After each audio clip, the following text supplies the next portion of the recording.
आशा करता हूं आप सब बहुत अच्छे होंगे। मेरा नाम है सिद्धांत अग्निहोत्री। स्टडी ग्लोस पे आपका बहुत बहुत स्वागत है। मैं क्या बोलूं, अब कहने और सुनने को बाकी ही क्या रह गया है। एक चीज़ बाकी रह गई है। पहले तो मैं माफ़ी मांगता हूं दोस्तों, कल बहुत बच्चों का मैसेज आया कि सर सेल खत्म हो गई क्या। कल गलती से क्या हो गया था ना, हमने 2 दिन के लिए सेल निकाली, कूपन कोड ऑफ था तो मुझे भी नहीं पता था। बाकी टीम मेंबर को मैंने बोला है, तो आज ये कूपन कोड दोबारा ऑन हो गया है। 40% ऑफ है सारे के सारे कोर्सेज में। चाणक्य नीति 250 रुपये का मिल रहा है, इससे बढ़िया क्या है। तो डिस्क्रिप्शन कमेंट में लिंक है, बस आज तक की सेल है। तो बात ये है कि जो आईटी सेक्टर है, खबर ये है information technology sector of India. पहले तो हम जान लेते हैं कि ये जो आईटी सेक्टर है इसका महत्व क्या है। ओके, इसका महत्व ये है कि अगर भारत की इकोनॉमी की बात करते हैं तो ये है आपका प्राइमरी सेक्टर, ठीक है, जिसमें आपका एग्रीकल्चर आता है। इसमें आधे से ज़्यादा इंडिया एम्प्लॉयड है, मात्र 18% ही आउटपुट है। बट आउटपुट से आपको लेना देना नहीं है क्योंकि डोमेस्टिक कंजम्पशन बहुत है। बट एक बहुत बड़ी दिक्कत है, लैंड की दिक्कत है, फर्टिलाइजर की दिक्कत है, बेसिकली लैंड की ज़्यादा दिक्कत है, एमएसपी की दिक्कत है, there are many things, bottlenecks हैं, मिडिलमैन की दिक्कत है। तो एग्रीकल्चर पे खैर मैंने बहुत सारे लेक्चर लिए हैं। Then there is secondary sector. Secondary sector में आपकी मैन्युफैक्चरिंग हो गया, इंफ्रास्ट्रक्चर हो गया, एटसेट्रा, ये सब आ जाता है कंपनी से रिलेटेड। इसमें भी ये भी आउटपुट जो है वो 18%, इसमें आधे से ज़्यादा भारत इन्वॉल्व है। उसके बाद आता है आपका सर्विस सेक्टर, ठीक है। अब सर्विस सेक्टर जो है इसमें आपका आईटी सेक्टर आता है।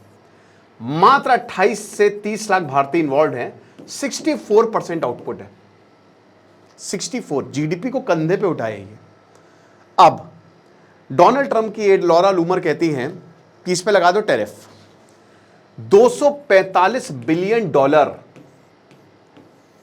एक देश की जितनी इकोनॉमी नहीं है उतना वैल्यूड है ये आईटी सेक्टर अमेरिका में। हम सबको पता है, पहले तो डोनाल्ड ट्रंप जो हैं, इनकी लॉरा लूमर ने कहा है कि make American call centre great again. Problem क्या है? प्रॉब्लम यह है कि इंडिया झुका नहीं टैरिफ में। अब डोनाल्ड ट्रंप का ईगो हो गया खत्म, मतलब आपने सीधा डोनाल्ड ट्रंप को चैलेंज कर दिया। हालांकि डोनाल्ड ट्रंप अब झुकते हुए दिखाई दे रहे हैं और डोनाल्ड ट्रंप ये कह रहे हैं कि नहीं, नरेंद्र मोदी हमारे बहुत अच्छे दोस्त हैं। नरेंद्र मोदी ने भी बोला कि डोनाल्ड ट्रंप भी हमारे बहुत अच्छे दोस्त हैं, ईयर एंड तक ये टैरिफ कम हो जाएगा। लेकिन अगर ऐसा नहीं होता है तो क्या होगा? You can not trust Donald Trump because Donald Trump has personality disorders. तो डोनाल्ड ट्रंप के ऊपर वो व्यक्तिगत आदमी है, वो ग्रुप एज अ ग्रुप नहीं सोच रहे हैं, है ना। अब हम कह तो रहे हैं, ये तो हमारा कयास है, ये तो हमारी प्रेडिक्शन है, प्रोस्पेक्ट है कि डोनाल्ड ट्रंप शायद टैरिफ कम कर देंगे। लेकिन जितनी इसकी प्रोस्पेक्ट है 50% आप ये भी मान के चलिए कि ये भी हो सकता है कि वो ना करे, क्योंकि डोनाल्ड ट्रंप का ये भी स्टेटमेंट आया है कि अभी तो पार्टी शुरू हुई है, अभी मैंने फेज 2 तो दिखाया ही नहीं है, फेज 3 दिखाया नहीं है। आज ही दोस्तों मैंने वो लेक्चर भी किया था, रशिया ने हमला कर दिया दोबारा से यूक्रेन पे।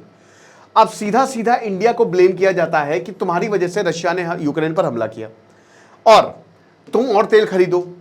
सैंक्शंस की बात यहां पे डोनाल्ड ट्रंप ने की है कि सैंक्शन हम रशिया पे और लगाएंगे, यानी कि अमेरिका का रशिया को लेकर रुख क्या है, ध्यान से सुन लीजिएगा। अमेरिका का रशिया को लेकर रुख नेगेटिव होता जा रहा है और रशिया को लेकर अगर नेगेटिव है तो भैया इंडिया को लेकर भी तो नेगेटिव होगा, क्योंकि वो कह रहे कि इंडिया की वजह से। अब डोनाल्ड ट्रंप का तो यही मानना है, अभी 4 साल तो और यही मानेगा युद्ध नहीं रुकता है। तो हो सकता है कि डोनाल्ड ट्रंप बहुत ज्यादा टैरिफ लगाए, लेकिन लगाओगे किस पे?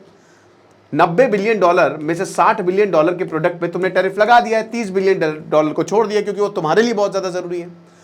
तो भाई डोनाल्ड ट्रंप तरीके ढूंढ रहे हैं और जो भी ट्वीट कर रहे हैं, जैसे मैं कहता हूं कि डोनाल्ड ट्रंप ने नहीं किया, उनके एड ने किया। तो भाई सबको पता है कि जितने भी छोटे मोटे एड है ना इनके, जो इनके साथी हैं या इनके लोग हैं, डोनाल्ड ट्रंप बोलते हैं रात में फोन करके कि भैया ट्वीट कर जल्दी से, यही लिखना है।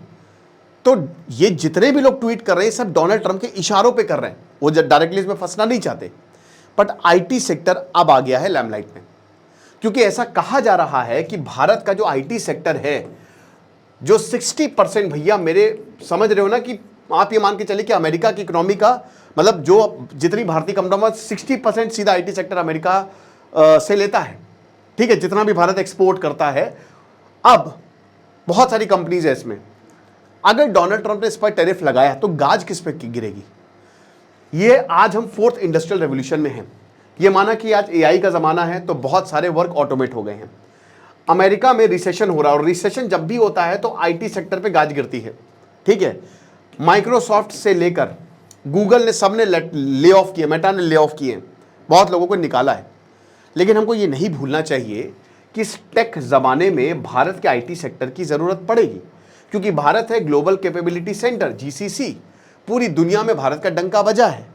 अगर डोनाल्ड ट्रंप भारत के आईटी सेक्टर को टारगेट करते हैं तो सबसे ज़्यादा नुकसान होगा अमेरिका को, है ना, अमेरिका को, क्योंकि भारत बहुत तगड़ी सर्विसेज देता है और इन सर्विसेज पर अमेरिका भारत के ऊपर डिपेंडेंट है, याद रखिए। तो क्या ये स्टेप लिया जाएगा? जवाब है बहुत बड़ा नहीं, पहली बात। तो दूसरा पॉइंट ये है कि डोनाल्ड ट्रंप एक मैसेज देना चाहते हैं इंडिया को कि देखो हम ये कर सकते हैं, ठीक है। और ऐसा नहीं है कि भारत और अमेरिका के जो रिलेशन है वो पूरी तरीके से कोलैप्स कर गए हैं, कर भी नहीं सकते, क्योंकि अब अमेरिका ने ना बहुत ज़्यादा इन्वेस्ट कर दिया भारत के ऊपर।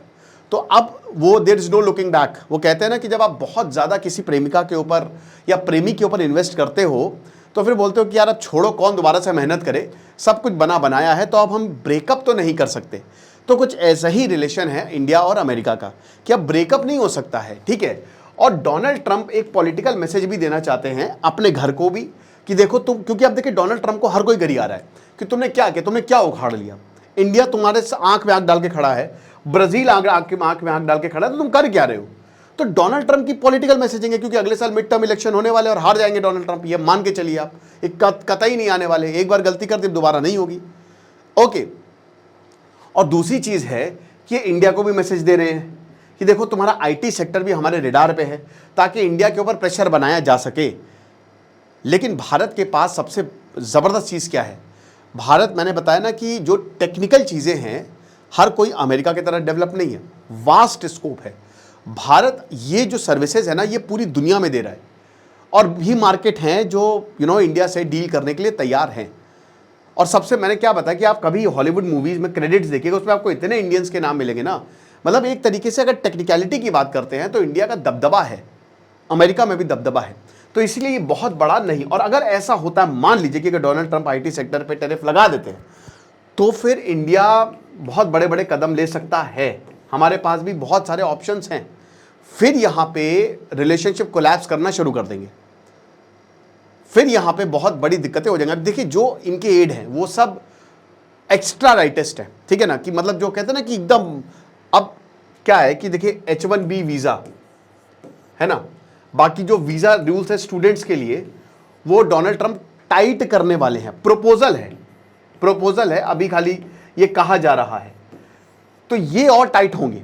H1B वीज़ा पे रिस्ट्रिक्शन होंगी, जो वहाँ पे स्टूडेंट वीज़ा है उस पर रिस्ट्रिक्शन हो सकती है। लेकिन वही बात है ना कि जो भी आप करेंगे उसका सीधा असर भारत और अमेरिका के रिश्तों पर पड़ेगा। और क्योंकि टेक सेक्टर की जो नीड है वो अमेरिका को भी है, तो इस तरीके के कदम से अमेरिका बचेगा। ये एक मैसेजिंग हो सकती है, क्योंकि अभी सिर्फ और सिर्फ प्रपोजल्स दिए जा रहे हैं, सिर्फ बातें की जा रही है, लेकिन अल्टीमेट सोल्यूशन ये नहीं हो सकता। आपको क्या लगता है मुझे कमेंट बॉक्स में ज़रूर बताइएगा। तो एक छोटा सा एनालिसिस था। बाकी आप गुरु 40 कूपन कोड यूज़ करें, सारे कोर्सेज में 40% ऑफ है। खुश रहिए, पढ़ते रहिए। दिस इज सिद्धांत अग्निहोत्री साइनिंग ऑफ।